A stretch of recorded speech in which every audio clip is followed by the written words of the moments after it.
Hello, preschool friends. Today, our story time is Mr. Gumpy's Outing by John Burningham. This is a good book. This is Mr. Gumpy. He looks kind of like a farmer, I think. Mr. Gumpy owned a boat, and his house was by a river. How convenient. That'd be beautiful to have a house by the river. Here's his boat. The illustrator used a lot of green on this picture. One day, Mr. Gumpy went out in his boat. "May we come with you?" said the children. "Yes," said Mr. Gumpy, "if you don't squabble." Squabble is like another word for fight or bicker. So the children can go, but they have to be kind to each other. Mr. Gumpy doesn't want to be stuck in a boat with fighting children. "Can I come along, Mr. Gumpy?" asked the rabbit. "Yes, but don't hop about." So the cute little rabbit can go if it promises not to jump too much. Oh, and here's the children in the boat. "I'd like a ride," said the cat. "Very well," said Mr. Gumpy, "but you're not to chase the rabbit." So the cat can go, but it cannot chase the rabbit. Do you see the rabbit in the boat? I wonder how many animals that the boat can fit before it's full. "Will you take me with you?" said the dog. "Yes," said Mr. Gumpy, "but don't tease the cat." I wonder where all of these animals are coming from. You see the cat in the boat now? I still see the bunny.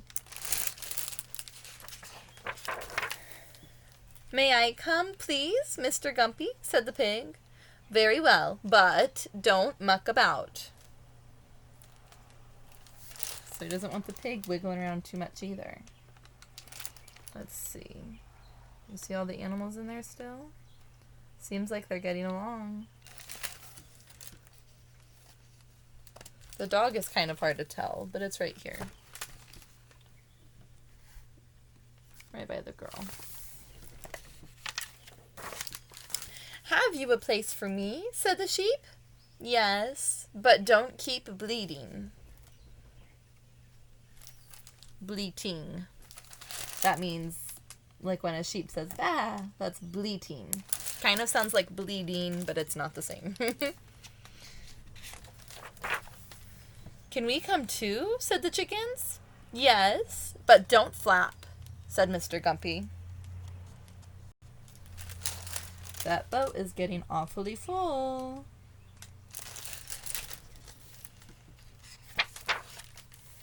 "Can you make room for me?" said the calf. "Yes, if you don't trample about." They're making a lot of compromises in this story. Looks like they went under a bridge.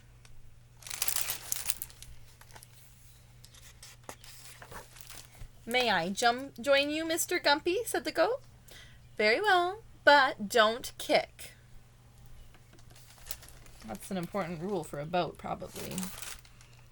And here they are.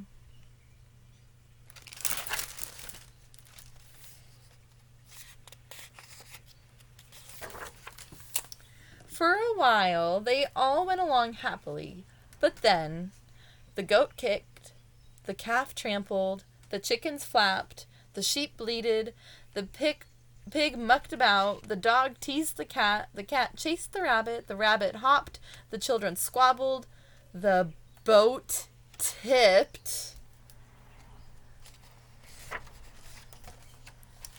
and into the water they fell. Ooh, I think they all forgot their compromise. Their agreements for getting in the boat. They told Mr. Gumpy they wouldn't do those things.